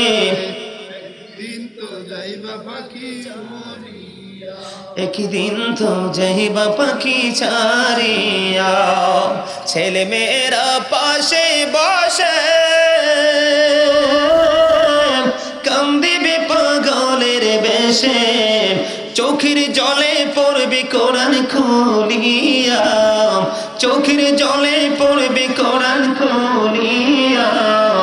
আমার প্রাণ পাখি রে, আমার কালো ময়না রে, আমার প্রাণ পাখি রে, আমার কালো ময়না রে, একদিন তো যাইবা পাখি ওড়িয়া। মারহাবা বলেন না? সরে সরে একটু বুঝিয়ে দিলাম, চিরন্তন সত্য এই কথাগুলো এড়িয়ে যাওয়ার কোনো সুযোগ আছে? আরে কত নিষ্ঠুর হবে মানুষ, আপনাকে বাঁশবাগানে রেখে আসবে, কেউ খবর নিবে না বাবা কেমন আছে, রেখে আসবে পাহাড়ের চূড়ায়, কত কষ্ট করে পৃথিবী তাকে গুছিয়ে দিয়ে গেছেন, কিন্তু সেই পৃথিবী গিয়ে এতটাই পাগল হবে, প্রিয় স্বজন মা বাবা কেমন আছে কেউ খবর নিবে না, কিচ্ছু কাজে লাগবে না। তো এই জন্য বলছি একটু মন দিয়ে কথাগুলো শুনুন, ব্রেইনে একটু সেট আপ দিয়ে রাখুন। আমার মনে হয় জীবনের পথ চলা চেঞ্জ করা সম্ভব হবে, বদলানো সম্ভব হবে। সম্মানিত উপস্থিতি, বাস্তব বিবেকবান মানুষের জন্য, বিবেকহীনদের জন্য নয়। বাস্তব জ্ঞানী মানুষগুলোর জন্য, গানহীনদের জন্য নয়। লেকচার সেন্স এবিলিটি সম্পন্ন পার্সনদের জন্য, সেন্সলেসদের জন্য নয়। আমার কথা বুঝতে পারছেন বন্ধুরে? আমার বেবিচারের মাধ্যমে সন্তান ধারণ করলো, প্রসব করলো, তারপরেও যদি নবীজি তার ইমাম হয়, তাহলে ওর চেয়ে দামি আর কে হতে পারে? ঠিক না ঠিক? তাহলে তার পাওয়ারটা, মর্যাদাটা বাড়লো কেমন করে? শুধুমাত্র তওবা, আল্লাহর কাছে ক্ষমা চাওয়ার কারণে। জোরে জোরে বলুন না সুবহানাল্লাহ। বিরক্ত হন? আরেকটু কি এই বিষয়টা নিয়ে আরেকটু কথা বলবো? আল্লাহর হাবিব জানিয়ে দিয়েছে, কেউ যদি ক্ষমা চাইতে গিয়ে, আল্লাহর কাছে ক্ষমা চাইতে গিয়ে মাসির মাথার সমপরিমাণ একটা ফোঁটা চোখের পানি যদি পারে রে, জাহান্নামের আগুন তার জন্য হারাম হয়ে যাবে। জোরে জোরে বলুন না সুবহানাল্লাহ। বন্ধুরে আমার, ধরেন আপনার একটা ওট নিয়ে আপনি সফরে বের হলেন। হাদিস শরীফের মূল ভাষাটা কি? আপনি যখন সফরে বের হলেন, সফরে বের হওয়ার পরে বন্ধু হঠাৎ করে আপনার ওটটা হারিয়ে গেল। উটের পিঠে আপনার খাবার দাবার, পোশাক আশাক, পানীয় সব কিছু উটের পিঠে। আপনি বন্ধু খুঁজতে খুঁজতে খুঁজতে খুঁজতে পাগল হয়ে গেলেন। ওট হারিয়ে যাওয়া মানে আপনার সব হারিয়ে যাওয়া। আপনি কোনোভাবে ওটটাকে খুঁজে পাচ্ছেন না। ক্লান্ত হয়ে একটা গাছের ছায়ার নিচে আপনি তন্দ্রাচ্ছন্ন হয়ে বসে রইলেন। হঠাৎ করে চোখ খুলে দেখলেন আপনার ওটটা আপনার কাছে এসে হাজির হয়ে গেছে। কি হয়ে গেছে? তখন আপনি খুশি হবেন নাকি বেজার হবেন? আমার নবীজি বলেছেন, হারিয়ে যাওয়া ওট ফিরে পাওয়ার পরে উটের মালিক যত বেশি খুশি হয়, তার চেয়েও বেশি খুশি হয় বান্দা পাপ করার পরে যখন আল্লাহর কাছে ক্ষমা চায়। জোরে জোরে বলুন না সুবহানাল্লাহ। হাদিস শরীফের মধ্যে এসেছে তিনি ওটটা ফিরে পাওয়ার পরে এত বেশি খুশি হয়েছে, আল্লাহর হাবিব বলেছেন তিনি এত বেশি খুশি হয়েছেন, তিনি বলতেছেন আল্লাহ গো তুমি আমার, আমি তোমার রব, তুমি আমার বান্দা। জোরে জোরে কন্না আল্লাহু আকবার। কথা কি বুঝতে পারছেন? ওনার বলার কথা ছিল কি? তুমি আমার রব, আমি তোমার বান্দা। কিন্তু উনি উটটা ফিরে পাওয়ার পরে এত বেশি খুশি, এত বেশি আনন্দিত হয়েছে, তিনি বলেছে আমি হইলাম তোমার রব, তুমি আমার বান্দা। জোরে জোরে বলুন না আল্লাহু আকবার। খবর মজার না? বন্ধুরে আমার, বোঝানোর জন্য বলছি, আমি আপনাদেরকে আরেকটা হাদিস শরীফ বলছি, রাবির কথা বলবো না, আপনারা মনটা দিয়ে শুনেন। এক ব্যক্তি বন্ধু 99টা খুন করলো। কয়টা? হাদিস শরীফ বুখারী এবং মুসলিম শরীফের মধ্যে এসেছে বন্ধু। কয়টা খুন? 99টা খুন করলো। খুন করার পরে বন্ধু তিনি একজনের কাছে জানতে চাইলেন আমি 99টা খুন করছি, আল্লাহ ক্ষমা করবে কিনা? কয় না, এত বড় পাপের ক্ষমা নাই। তিনি সঙ্গে সঙ্গে ওই ব্যক্তিকে পর্যন্ত হত্যা করে ফেলেছে। কয়টা হলো? 100টা খুন করলো। 100 খুন করার পরে আল্লাহর প্রিয় বুজুর্গের কাছে জানতে চাইলেন আমি একটা একটা করে 100টা 100 খুন করেছি, 100টা খুন করেছি, আল্লাহ আমাকে ক্ষমা করবে কিনা? এবার তিনি বললেন ক্ষমা করবে, তবে তুমি যেখান থেকে এসেছো সেখানে আর ফিরে যেতে পারবে না। আমি যে রাস্তা দেখিয়ে দেব সেই রাস্তায় তুমি অগ্রসর হবে, কারণ সেই জায়গার সব মানুষ আল্লাহর গোলামিতে নিয়োজিত। এবার ওই কি করলেন, যিনি হত্যাকারী, যিনি আল্লাহওয়ালা বুজুর্গ লোক দেখিয়ে দিয়েছেন তুমি এই পথে হাঁটো, তিনি ওই পথে হাঁটতে শুরু করলেন। হাঁটতে হাঁটতে হাঁটতে হাঁটতে বন্ধু পথের মধ্যখানে, কোথায়? পথের মধ্যখানে 2 দল ফেরেশতা আসলো। এক দল গজবের, আরেক দল হলো কিসের? নিয়ামতের। জান্নাতি এবং জাহান্নামী দুজন টানা ঠেসরা করতেছে। 2টা দল তার মৃত্যুর সময় তার প্রাণ পাখি নিয়ে যাবে। যারা জান্নাতি তারা বলতেছে সে পাপের জগৎ ছেড়ে এসেছে, আর যারা জাহান্নামী তারা বলতেছে না না, তার প্রাণটা আমরা কেড়ে নিব, তো অনেক বড় পাপী। 2 পক্ষের মধ্যে যখন দ্বন্দ্ব কলহ চলতেছে, কথোপকথন কাটাকাটি, আল্লাহ রাব্বুল আলামিন ফয়সালা দেওয়ার জন্য আরেকজন পাঠিয়ে দিল। ও বন্ধু, পাঠিয়ে দেওয়ার পরে আল্লাহর হাবিব জানিয়ে দিয়েছেন যখন আরেকজন আসলো, ওই 2 পক্ষের সমাধান আমি দিব। কি দিব? 2 পক্ষের সমাধান আমি দিব। 2 দিকে রাস্তা মাপা হোক। কি করা হোক? 2 দিকে রাস্তা মাপা হোক। যেই দিকের রাস্তা কম হবে রে, সেই দিকের ফেরেশতাই তার প্রাণ পাখিটা কেড়ে নিবে। সুবহানাল্লাহ। কি হবে বন্ধুরে আমার? কবরটা কেমন মজার দেখেন। আল্লাহ রাব্বুল আলামিন আল্লাহর প্রিয় বান্দা তওবাকারীকে, যারা অন্যায় থেকে বের হয়ে আলোর দিকে আসতে চান না, তাদেরকে তো পছন্দ করে। আল্লাহ রাব্বুল আলামিন এমন ভাবে বন্ধু বুদ্ধি শিখিয়ে দিল, যেই দিক থেকে এসেছেন ওই দিকের রাস্তাটা হয়ে গেল একটু কম, আর যেই দিকের রাস্তাটা এই দিকে চলে গেল ওই দিকের রাস্তাটা একটু বেশি চলে গেছে। জোরে জোরে করুন সুবহানাল্লাহ। তার মানে জান্নাতি নিয়ামতের দিকে একটু বেশি চলে গেছে। হাদিস শরীফের মধ্যে এসেছে মাত্র আধা হাত। কত হাত? কথা বলেন, কত হাত? মাত্র আধা হাত তিনি বেশি চলে গেল। আল্লাহর হাবিব জানিয়ে দিয়েছেন আধা হাত বেশি যাওয়ার কারণে আল্লাহ রাব্বুল আলামিনের অর্ডার অনুযায়ী জান্নাতীদের পক্ষ হাতে তার প্রাণ পাখি নিয়ে গেছে। রহমতের ফেরেশতা তার প্রাণ পাখি নিয়ে গেছে। বন্ধু, আল্লাহ রাব্বুল আলামিন একদিকের জমিনকে বলছে তুমি বড় হয়ে যাও, আরেক দিকের জমিনকে বলছে ছোট হয়ে যাও। আল্লাহর উদ্দেশ্য হলো আমার বান্দা অপরাধ করছে তো কি হয়েছে, সে কিন্তু এখন অপরাধ থেকে মুক্তি পেতে চায়। সুবহানাল্লাহ। তাহলে আমাদের পাপ আছে না নাই? আমাদের পাপ ক্ষমা হবে কিভাবে? আমাদের পাপ থেকে আমরা মুক্তি পাবো নামাজের মাধ্যমে। এক ব্যক্তি ভুল করে এক মহিলাকে চুমু খেয়েছে। চুমু খাওয়ার পরে মনে হয়েছে সে যে অনেক বড় অন্যায় করেছে। হাদিস শরীফের মধ্যে এসেছে আল্লাহ রাসূল বলেছেন তুমি চুমু খেয়েছো, পাপ থেকে মুক্তি পেতে চাও, তুমি বেশি বেশি করে নামাজ পড়ো। জোরে বলেন না সুবহানাল্লাহ। আরে ভাই আমি কি বলছি, এদিকে দেখেন। হযরত আবু যর রাদিয়াল্লাহু তাআলা আনহু থেকে হাদিস বর্ণিত, আমার নবী শীতের দিনে বের হলো, বের হওয়ার পরে দেখবেন শীতের দিনে গাছের পাতা জ্বরে যায়, কিন্তু যায় কি যায় না? আমার নবী দেখলেন গাছের পাতা জোরে জোরে পড়ছে, নবীজি গাছের ডালে ধরলেন, ধরার পরে আবু জরকে ডাক দিলেন, রে আবু জর। আবু জর উত্তর দিল, লাব্বাইক ইয়া রাসূলুল্লাহ, আমি হাজির। আমার নবী বললেন, রে আবু জর, শীতের দিনের কারণে যেমনি গাছের পাতা বিরামহীন ভাবে জোরে জোরে পড়ছে, আল্লাহর বান্দা আল্লাহর কুদরতি কদমে যখন পা বাড়াবে, আল্লাহর কুদরতি কদমে যখন সেজদা দিবে ভালোবেসে, ওই গাছের পাতার মতো তার জীবনের গুনাহগুলি মাফ হয়ে যাবে। জীবনে গাছের পাতাগুলো যেমনি ঝরে পরিষ্কার হয়ে যায়, ওই ব্যক্তি নামাজি ব্যক্তির জীবনের গুনাহগুলো তেমনি ঝরে যাবে। আরেকটা কি করতে হবে? কোরআন তেলাওয়াত করতে হবে বেশি বেশি করে। আল্লাহ কোরআন যারা তেলাওয়াত করে, কোরআনকে ধারক বাহক যারা, আল্লাহ রাব্বুল আলামিন বলবে তোমরা কোরআন তেলাওয়াত করতে থাকো যতক্ষণ না পর্যন্ত তোমরা তোমাদের গন্তব্যে না পৌঁছাবে। বন্ধু কোরআনের প্রেমিক কোরআন তেলাওয়াত করতে থাকবে রে, তেলাওয়াত করতে করতে করতে করতে সে জান্নাত পর্যন্ত পৌঁছাবে, তখনই তার কোরআন তেলাওয়াত থামবে।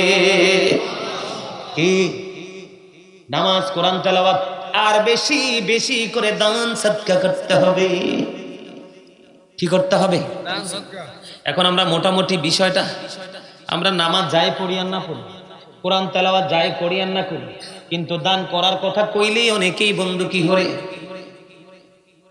মুখ বেজার করে না? আপনারা কি দান করার অভ্যাস আছে? আছে?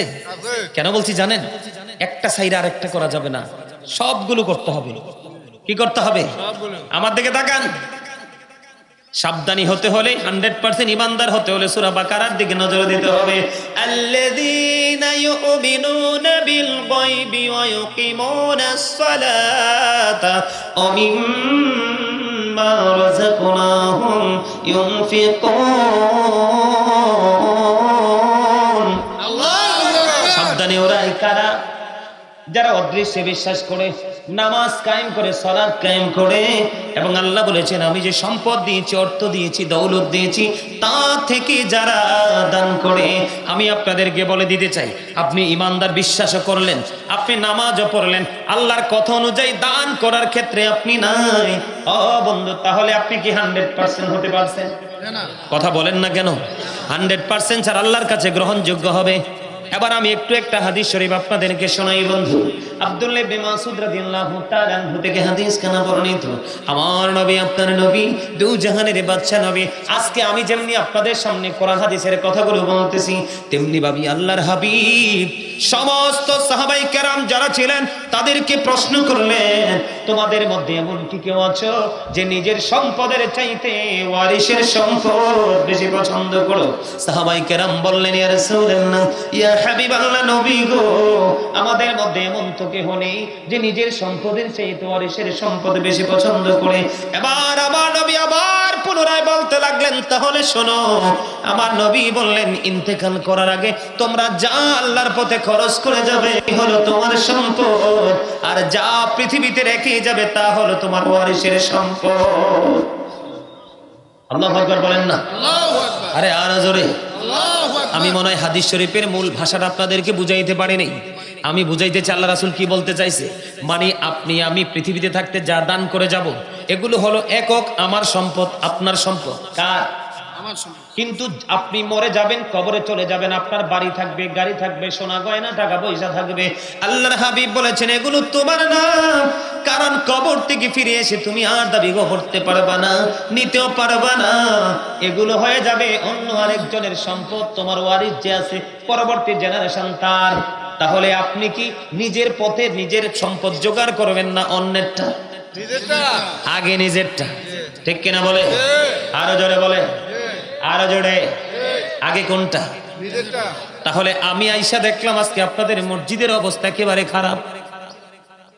রিক্সা যদি চালাইয়া মানুষ খায় রে, রিক্সা চালানো টাকা দিয়ে যদি প্রতিদিন একটা পান করে মসজিদ করে, বন্ধু, এমন মসজিদ থাকার কথা না। আপনারা তো জানেন না, হাদিস শরীফের মধ্যে এসেছে, আল্লাহর হাবিব বলেছে পৃথিবীর বুকে ছোট্ট হোক বড় হোক, মাটি দিয়ে হোক, টিন দিয়ে হোক, আর বিল্ডিং দিয়ে হোক, কেউ যদি দুনিয়ায় মসজিদ বানায় রে, আমার আল্লাহ খুশি হইয়া ওই মসজিদ বানাই যিনি সাপোর্ট দিয়ে থাকে, হেল্প করে থাকে, তাদের জন্য আল্লাহ জান্নাতে ঘর বানায়। আপনি আমি কি চিরকাল থাকতে পারবো? আরো জোর বলেন, থাকতে পারবো? আমার মোবাইলটা তো আমার পিচ্চির কাছে। আমার গ্রামে 30 বছরের একটা পুরনো মসজিদ, আপনারা অনলাইনে কি আমার আলোচনা শোনেন কিনা এখানকার মানুষ আমি জানি না, শোনেন? আপনারা কি দেখছেন অনলাইনে একটা মসজিদ আসছে, ভিডিও দেখছেন? এই মসজিদটা 30 বছর পরে মসজিদের পাশে বিশাল একতলা বিল্ডিং, কত সুন্দর। পাশে এই পাশে ও পাশে বিল্ডিং, বড় বড় ছাদ দিয়ে বহুতল ভবন হচ্ছে। মসজিদে মিটারও নাই, কি নাই? মসজিদে মিটার নাই। মসজিদের মাটির দেয়াল ভেঙে যাচ্ছে, চালগুলো ভেঙে পড়তেছে। মানে এই বছর মানুষ নামাজ পড়ার মতো কোনো ব্যবস্থাই, জানালাগুলো একবারে গুণ খাইতে খাইতে একবারে ধ্বংস করে দিছে। আমি দীর্ঘদিন প্রায় 8-10 বছর পরে আমি আমার গ্রামে গেছি, দীর্ঘ 8-10 বছর পরে যাওয়ার পরে আবার মুরব্বী থাকে না কিছু প্রেমিক, ওরা তো জড়ায় ধরছে, বাবা আমাদের মসজিদে তো মিটার না। 1 সপ্তাহ পরে মিটারের টাকা পাঠিয়ে দিলাম, মিটার নামাইলো, ওরা তো মহা খুশি। এবার ধরছে আমার এক চাচা, মানে কানতেছে আর বলতেছে, বাবা মরার আগে কি মসজিদ দেখে মরবো না? যেখানেই যাই সেখানে মসজিদ দেখলে অন্তর শীতল হয়। তখন আমার গ্রামের মসজিদের দিকে আমি তাকায় থাকি, আহারে কয় কোনোদিন স্বপ্ন তো থাক দূরে, দুঃস্বপ্নও দেখিনি যে আমার এই গ্রামে মসজিদ হবে। আমি গুনাহগার, আল্লাহ আমাকে হয়তো কবুল করছে না, খান্দা মানুষ। আজকে 6 মাস চলতেছে, এই মাসে কয় মাস? 6 মাস রানিং চলতেছে। আশা করি আগামী 1 মাসের মধ্যেই আমরা মসজিদে জমা পড়তে পারবো। আমি গুনাহগার। যেই বাজেট নিয়ে নামছিলাম, বাজেট 2 গুণ ছাড়িয়ে গেছে, তারপরে হতাশ হইনি। কি হইনি? আল্লাহু খায়রুল মাকিরিন, আল্লাহ শ্রেষ্ঠ ক্ষমতার মালিক, কৌশলের মালিক। আল্লাহ বলে কোন হয়ে যাও, ফায়াকুন হয়ে যাবে। অস্বীকার করতে পারবো? সে বিশ্বাস নিয়ে গিয়েছি। কত সুন্দর মসজিদ, একবারে দেখবেন আপনারা, যেহেতু অনলাইনে আছেন দেখবেন। আমার খুব শখের এইটা জিনিস, খুবই ভালো লাগে এবং ভালোবাসার জিনিস। আমি দেখবেন এটা অনলাইনে দিব, যেদিন উদ্বোধন করব বিশাল আকারে আমরা মাহফিল করে উদ্বোধন করব জুমার মাধ্যমে। সম্মানিত উপস্থিতি, আপনাদেরকে আজকে বলে গেলাম, দেখবেন দৃষ্টিনন্দন একটা মসজিদ হবে। ডিজাইনটা একেবারে অত্যাধুনিক। কারণ আমি মনে করি আমি আজকে যা অর্জন করেছি তা রেখে যাবো, একটাও পাঞ্জাবির কোনায় করে নিতে পারবো না, নিলেও কাজে লাগবে না। কারণ ফেরেশতারা তো ঘুষ খায় না। খায় ঘুষ খায়? আরে জোরে, খায় ঘুষ খায়? দেওয়া যায়? নাউজুবিল্লাহ, নাউজুবিল্লাহ। তা আমি বিশ্বাস করি আমার এটাই সঙ্গী। কিছুদিন আগে আমার একটা জ্বর হয়েছে খুব বড়, তো এত জ্বর হয়েছে পাশে রুমের কাউকে আমি ডাকি নাই। মানে আমি একটু পরে পরে শুধু ওয়াশরুমে যাই আর হাত মুখ ধুই। কারণ জ্বর যখন আসবে তখন ঠান্ডা কাপড় দিয়ে মুছবেন, জ্বর কন্ট্রোলে থাকবে। জ্বর মানে এটা কোনো রোগ নাই, তাফ। কি পরে আমি মনে মনে করি, আল্লাহ কি নিয়ে যাব কবরে? মনে হয় যে কিছুই করি নাই। পরে যখন আমি আমার মসজিদের দিকে তাকাইছি তখন আমি বললাম, শক্ত একটা খুঁটি আছে, আল্লাহর কাছে দেখুম আল্লাহ এটা কইরাইছি। আলহামদুলিল্লাহ বলেন না? আল্লাহ কিন্তু আপনাকে আমাকে একটা উসিলা দিয়েই মুক্ত করবে, উসিলা দিয়েই জান্নাতে যাওয়ার ঘোষণা দিবে। কথা কি বুঝতে পারছেন? আপনাদের এই বাড়ির আঙ্গিনা এত সুন্দর একটা মসজিদ, এই মসজিদটাতে আপনারা কি একটু সবাই শারীরিক আরেকটা হলো, আরেকটা দল হলো তোমার সমাজের মধ্যে, তোমাদের মধ্যে এমন একটা দল থাকবে, এমন একটা লোক থাকবে, সেটা ধনী, শুধু ভালো কাজে কাজে যে ব্যয় করে থাকে। আজকে আপনাদের মাহফিলের, আজকের এই মাহফিলের প্রধান মেহমান জনাব মোহাম্মদ শওকত সাহেব, বিশিষ্ট সমাজসেবক, উদ্যানবীর পেড্ডা। আমার ভাই শওকত কতরে দিয়ে গেছে? উনি 25,000 টাকা নগদ দিয়ে গেছে, আর 25,000 টাকা তিনি পড়ে দিবে। জোরে জোরে বলেন না মারহাবা। আল্লাহ আমার ভাই শওকতকে তুমি কবুল করে নাও। আল্লাহ তার জীবনের গুনাহগুলি মাফ করে দাও। আল্লাহ তার হায়াতের মধ্যে তুমি বরকত দিয়ে দাও। আমিন। আসমানি বলে আসমানে, জমিনি বলে জমিনে, হাওয়াই বলে হাওয়ার সাথে তুমি মিশিয়ে দাও। আল্লাহ তার মা বাবা দুনিয়ায় বেঁচে আছে, মা বাবাকে তুমি নেক হায়াত বাড়াইয়া দাও, জীবনের গুনাহগুলি তুমি মাফ করে দাও। আল্লাহ তোমার কুদরতে তুলে দিলাম, জামিন হয়ে যাও। তার আপন স্বজন যারা কবরে, প্রত্যেকের কবর আযাব কিয়ামত পর্যন্ত তুমি বন্ধ করে দাও। আল্লাহ তার ইনকামের মধ্যে অনেক বেশি বরকত দিয়ে দাও। জোরে জোরে কন্যা আমিন। আর জোরে আরেকটু মহাব্বতে। আর আছেন কি? দাঁড়ান, যার যার তৌফিক অনুযায়ী। এটা একটা সৌন্দর্যের জায়গা। প্রধান অতিথি কই? ফয়জুল ইসলাম সাহেব, বিশিষ্ট সমাজসেবক, দানবীর প্যাডা, উনি কোথায়? 20,000 দেবে? আল্লাহ গো, আজকের মাহফিলের প্রধান অতিথি জনাব আলহাজ মোহাম্মদ ফয়জুল ইসলাম সাহেব, বিশিষ্ট সমাজসেবক ও দানবীর প্যাডা, তিনি 20,000 টাকা দিবে প্রতিশ্রুতি দিয়েছে। মারহাবা। আল্লাহ কবুল করে মঞ্জুর করো গো। আল্লাহ তারা দানকে তুমি কবুল করে নাও, তার জীবনের গুনাহগুলি মাফ করে দাও, মনে যত সব আশা তুমি পুরো করে দাও। আজকের দানের খবর সোনার মদিনায় তুমি পৌঁছায়া দাও। আল্লাহ মেহেরবানি করে কাপুন স্বজন যারা কবরে, প্রত্যেকের কবর আযাব কিয়ামত পর্যন্ত তুমি বন্ধ করে দাও। তানভীর মহতাব রোহন তার আব্বার রোহের মাকফিরাতের জন্য দিব 50,000 টাকা, আর সে 50,000 টাকা নিজের নামে নগদ দিয়েছে। তানভীর ভাই কোথায়? ঢাকাতে। আব্বা মারা গেছে, এটা জনাব মোহাম্মদ তানভীর মাহবুব রোহান, বিশিষ্ট সমাজসেবক ও দানবীর। উনি বাবা মা আছেনি? আব্বা আছে, আব্বা নাই, মা আছে। বাবা নাই, মা আছে। আব্দুর রহমান সাহেব, ওনার রোহের মাকফিরাতের জন্য আব্দুর রহমান সাহেব, ওনার মায়ের রুহের মাগফিরাত কামনা করে আমার ভাই রোহান সাহেব দিবেন 50,000 টাকা। আর নিজের নামে 5,000 টাকা নগদ দিয়ে দিয়েছে। ওনার নিজের নামে উনি নগদ দিয়ে দিয়েছেন 5,000 টাকা।